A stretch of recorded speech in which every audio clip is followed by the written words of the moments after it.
Suale was killed on the 16th of January 2019, not on the 6th. So it ought to be corrected. It should be 16th of January. And Mr. Speaker, also at page 22 of the order paper, paragraph 11, the case has been adjourned to the 12th, 13th, and 14th of July. It cannot be 2015. I want to believe that it should be 2021 and not 2015. And finally, at page 26, Mr. Speaker, paragraph 4, under trial, the High Court committed him to the High Court for trial on 21st June. We have here 202. I want to believe it should be 2021. So if our records could reflect the correct dates.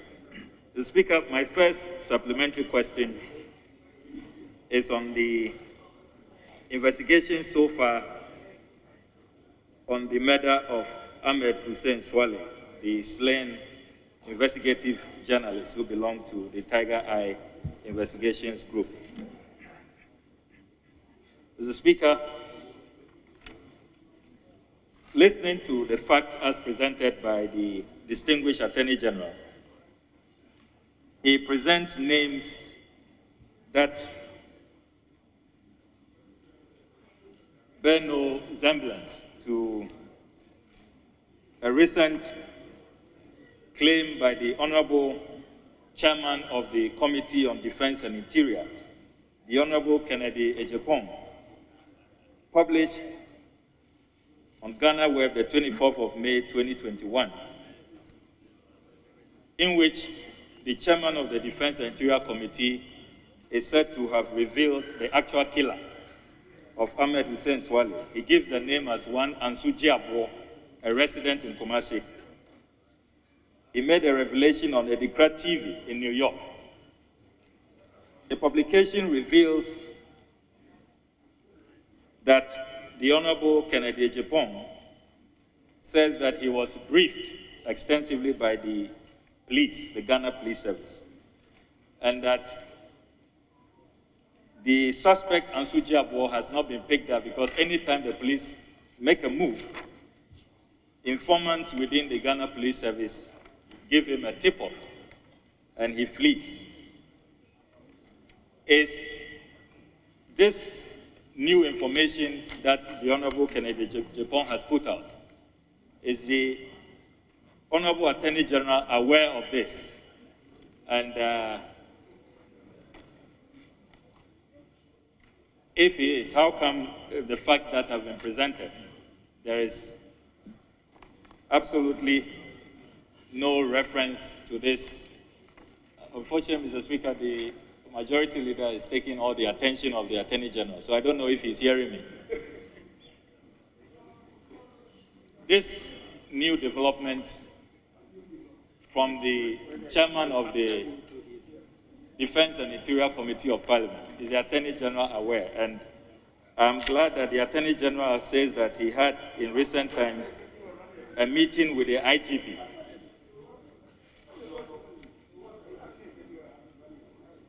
So is the Honorable Attorney General aware of these facts, and what is his response to this?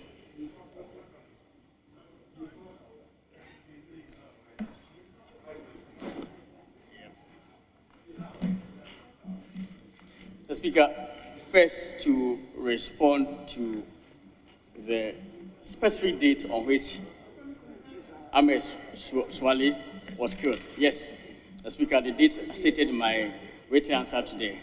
House was correct, 6 January 2019. And then also the date of committer of the accused persons in the Professor Bene trial, Bene murder to trial. Yes, there was an omission of one at the end of 2021, so I agree. The Speaker, my information is based on investigations that have been conducted by the Criminal Investigations Department of the Ghana Police Service, and I rely on official information from the Ghana Police Service. The Speaker, I am not aware of any statement that has been made by any honorable member of this House anywhere apart from to the Ghana Police Service.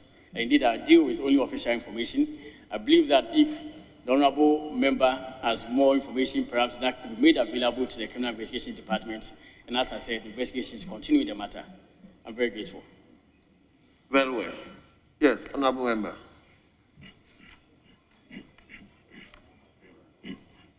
Mr. Speaker, my second supplementary question is on the unfortunate and tragic murder of our colleague, the Honorable J.B. Dankwa Edu. It has taken the state more than 5 years to bring the perpetrators to justice.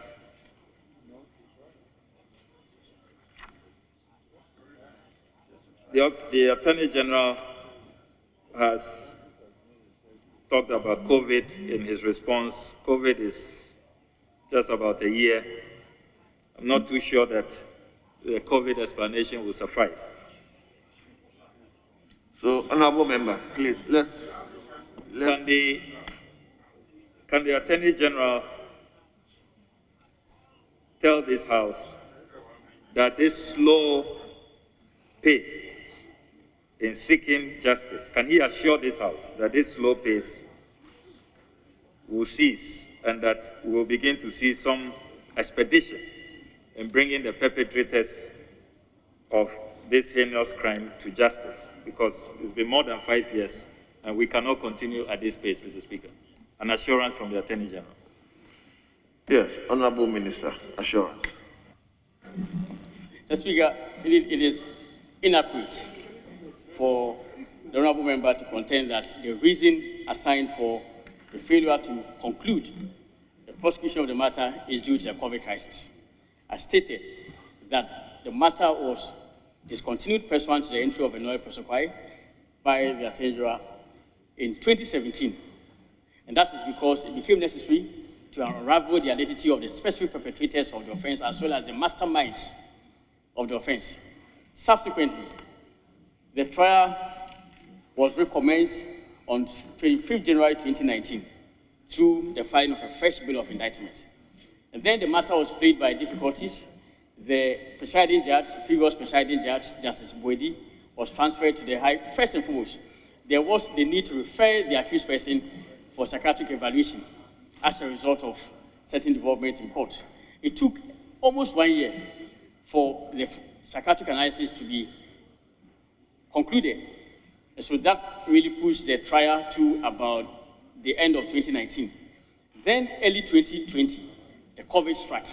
And after that, the presiding judge was transferred. It took another period of time for a fresh presiding judge to be seized of the matter. And Mr. Speaker, just to assure my good friend, honorable member, that the matter is indeed proceeding at, you may call it, lightning speed. The trial recommenced actually on 3rd February 2021. And so far, 3 out of 9 prosecution witnesses have been called. And I indicated to you that even today, the trial continued in court. And as a result of the impending legal vacation, the matter has been adjourned to October. So going by the speed at which we proceeded, I'm sure after the legal vacation, the matter will be concluded before the next legal vacation, which will be in June, which will be in July next year. So definitely the matter will be concluded in the life of the next legal year. I'm very sure. Yes. Yes, honorable member, your last supplementary question. Mr. Speaker, I'm grateful for the assurance from the Honorable Attorney General. My last question is from page 25 of the Honorable Minister's response relating to the murder of Professor Emmanuel Bene, who was my very, very good friend. May his soul rest in perfect peace. The Attorney General tells this House that the first suspect, James Nana Womba, who is believed to have strangled the deceased to death, died in custody on 17th October 2020. Is the Honorable Attorney General able to tell this House the cause of death? Has that matter been investigated? How did the state ensure that this suspect was protected? Are we sure that the circumstances surrounding his death are natural circumstances? Because this is the first suspect in this high-profile murder case. Can the Honorable Attorney General give us an indication on the cause of death? Yes, Honorable Minister.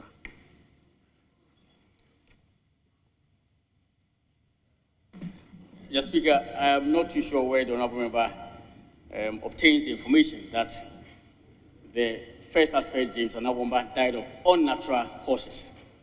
The information I have is that the first suspect died in custody. Beyond that, I have no further information as to whether his cause of death. Yes, so I have no further information as to whether his cause of death was unnatural or natural. I have no further information on his cause of death. The first suspect died in custody, and the trial will proceed. As we said, we're charging the other accused person for abetment of the crime of murder. Honorable members, we move to question number 1. No, I've already said I'm not going to admit any supplementary question from any member of the House other than the questioner. I made this position clear before. Leader. Mr. Speaker, I agree with you that you want to limit the number of questions. But this is not a constituency-specific question. It's something that is a public interest question. So if you can take 1 or 2 more, then we'll call it off. So, Mr. Speaker, we are freely. No, so many questions. Yes, Speaker, for today, we have 1, 2, 3, 4, 5, 6, 7, 8, 9, 10, 11, 12, 13, 14, 15 questions. See, because of this, that Mr. Speaker issued these directives at the very outset, we're all here. So, midstream to amend the directive is Mr. Speaker, a difficulty. However, Mr. Speaker, just so that nobody will say that, the Attorney General was running away from something, because I know some people are resourced to be engaging in such polemics. So, Mr. Speaker, I would urge that you allow the honourable member, the Honourable Roxanne Dafiamoko, 1 space at least to ask a question. Yes, Honourable Member for South Dye. Mr. Speaker, thank you very much. Mr. Speaker, this is a very technical matter, and I refer to the account from the Honorable Attorney General, the Lieutenant Attorney General, contained on page 26 of the order paper. Mr. Speaker, under trial, the Lieutenant Attorney General,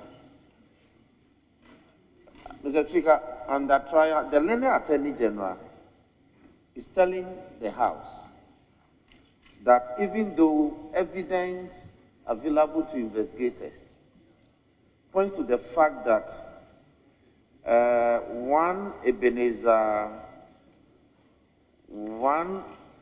Opambo Ejabudu in Kwanzaa was invited by the suspect who had actually died in custody, who they believe actually committed the crime. They are discharging him to serve as prosecution witness. Mr. Speaker, my question is this. Under our Criminal Offences Act, an evidence such as this is a ground for charging somebody with abetment and conspiracy. So even though the recommendation from the investigators to the Attorney General is for... Honourable Member, you may ask the question. Please ask me. Mr. Speaker, I'm laying the proper foundation for the question. Issue. It's a very technical matter. Even though the investigators have recommended for prosecution, the Attorney General, even though faced with this evidence, has decided not to charge this person with conspiracy, but rather to make him prosecution witness. So what is the question? And so I want to find out, why would the Attorney General do that? Why? In Anyway, Honorable Attorney General, if you are minded to. Mr. Speaker, with all respect, you don't think my good friend, the honorable member, actually listened carefully to my narration of the facts. My narration of the facts are that on 10th September 2020, the accused purposefully aided James Anawomba, now deceased. The accused definitely is not Opambo Eja Bedu Nkwansa. So the accused person purposely aided James Anawomba to intentionally cause the death of Professor Emmanuel Yabene by unlawful harm. The Speaker, Opambo Eja Bedu Nkwansa was treated as a prosecution witness because he was not even at the scene. It is stated here. No, it matters a lot. It says the third suspect, Opambo Eja Bedu, was discharged after a study of the docket revealed that he was not at the scene of the crime when the offense was committed, although he was invited by James Womba to assist him to rob the deceased. The Speaker, the point is that I think that you are under. Honorable Minister, please address the chair. Don't. The Speaker, I'm very sorry. So, Mr. Speaker, even though there had been an earlier invitation by the accused person for Opambo to assist him in the commission of the crime, that invitation was not carried out. So, in actual fact, there was no accused. If there was no accused, definitely there's no crime. The Speaker, the charge is specifically for murder.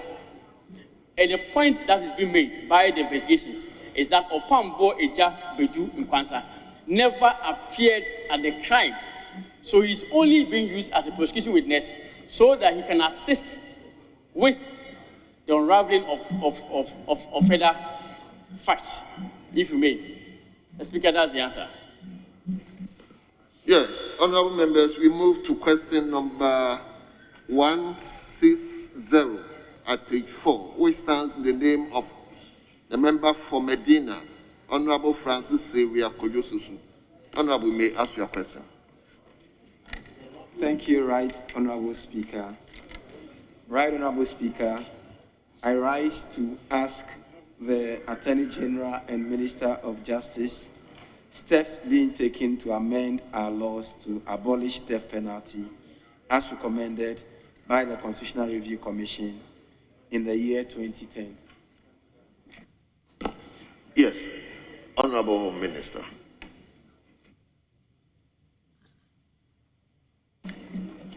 Speaker, thank you very much. Speaker, the answer to the question respectfully is that the death penalty in Ghana has constitutional and statutory underpinnings in terms of the creation of offenses of which the penalty is death. These offenses include high treason, murder, genocide, piracy, organized crime group activity, as well as smuggling of goods. The Speaker, the offense of high treason is created by Article 3, Clause 3 of the Constitution 1992. The penalty of death is stipulated in the provision for its commission.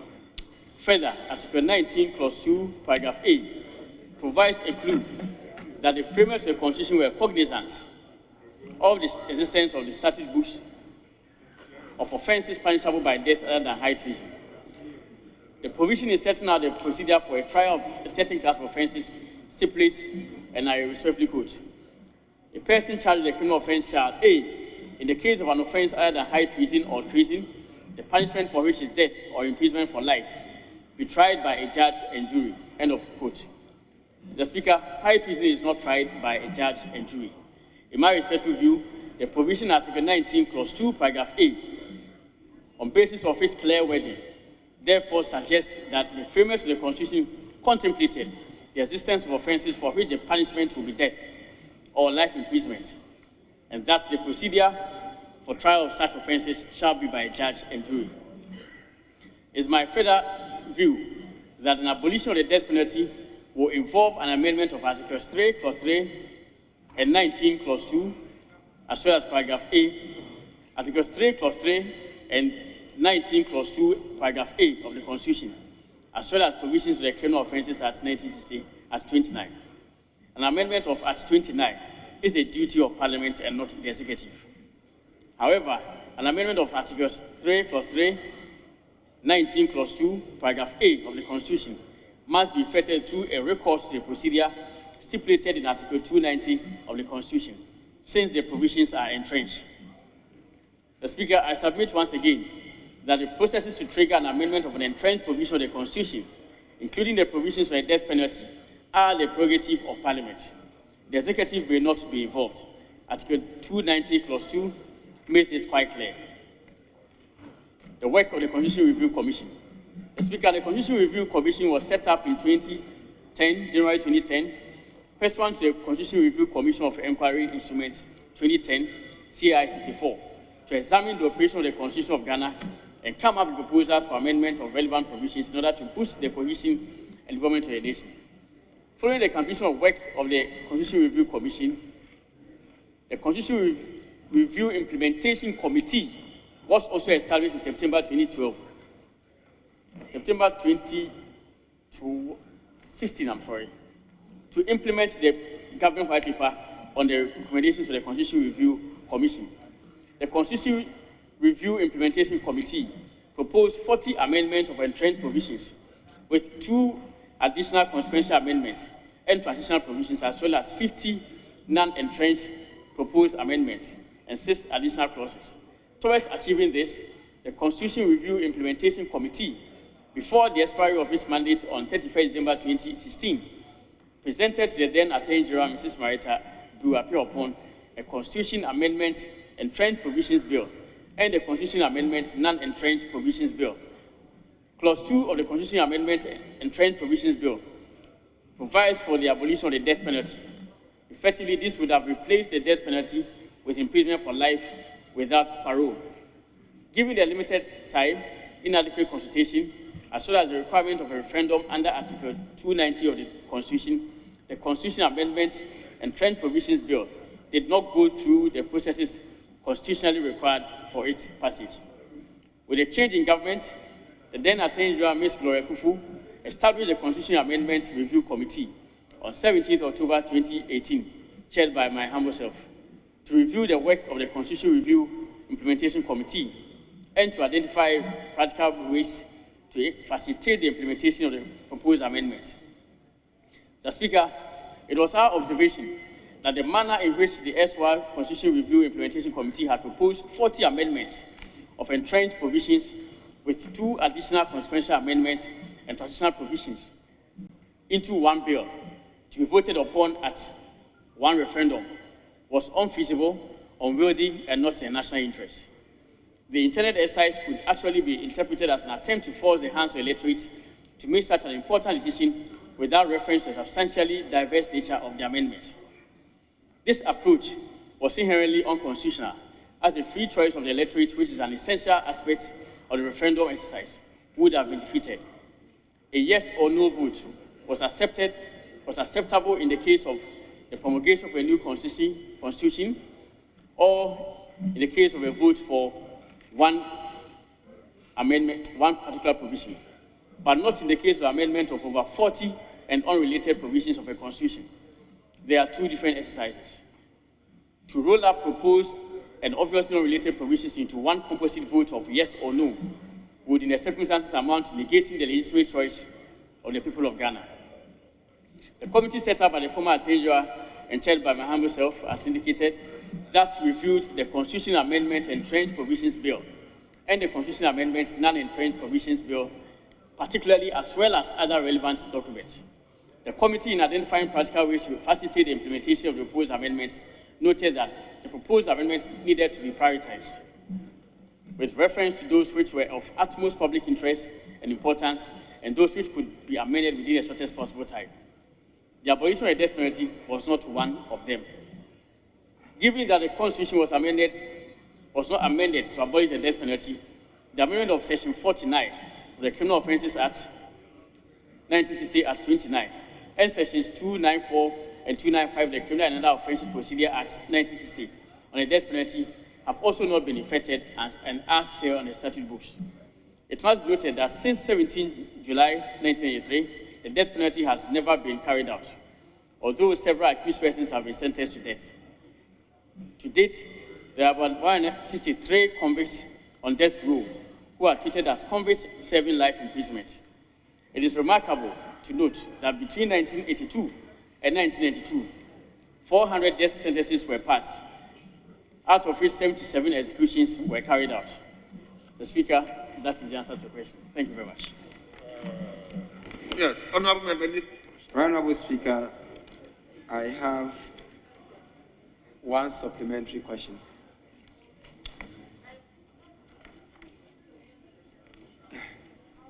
Very well. So, given the fact that since 1993, we have not been able to carry out any such death sentences, and given the fact that an amendment of various provisions in Act 29 would assist us in achieving nearly 95% of abolition of death penalty from our statute books, what would your office do in support of a private member's bill that has been adopted or that has been admitted by the Speaker for the amendment of Act 29 with the intention of achieving at least 95% abolition of death penalty from our statute books? Yes, Honorable Minister. Speaker, respectfully, I think the question clearly seems to elicit my opinion. My personal opinion is that the death penalty, in a way, serves very deterrent purposes, and I think this view I share is not peculiar to myself. It's actually the view that has been held by a number of attorneys general in the past. The Speaker, it's also important to state that the death penalty has not actually been banned or prohibited under international law. Indeed, the International Covenant on Civil and Political Rights, which entered into force in 1976, asserts that the right to life and the right not to be arbitrarily deprived of life are very essential, and it obliges states which have not abolished the death penalty to take steps to do so and to maintain same only in relation to very serious crimes. Mr. Speaker, and at international law, the maintenance of the death penalty in respect of very serious offenses, especially in relation to offenses committed by persons of the age of majority, is acceptable in my respectful view. And I think that in this country, indeed, the death penalty is not even exercised in relation to minors. And my view is that, well, a private member's bill is what it is. I think this Honorable House has the powers to enact the relevant laws to amend any specific provisions of the existing law. And already there's precedent to that effect. I heard of the amendment that is being carried out in relation to a certain specific matter last week and all. So I'll leave it to the Honorable House. My respectful view. Well. Honorable Minister, we want to thank you very much for attending upon the House to answer questions. We are very grateful, and you are hereby discharged.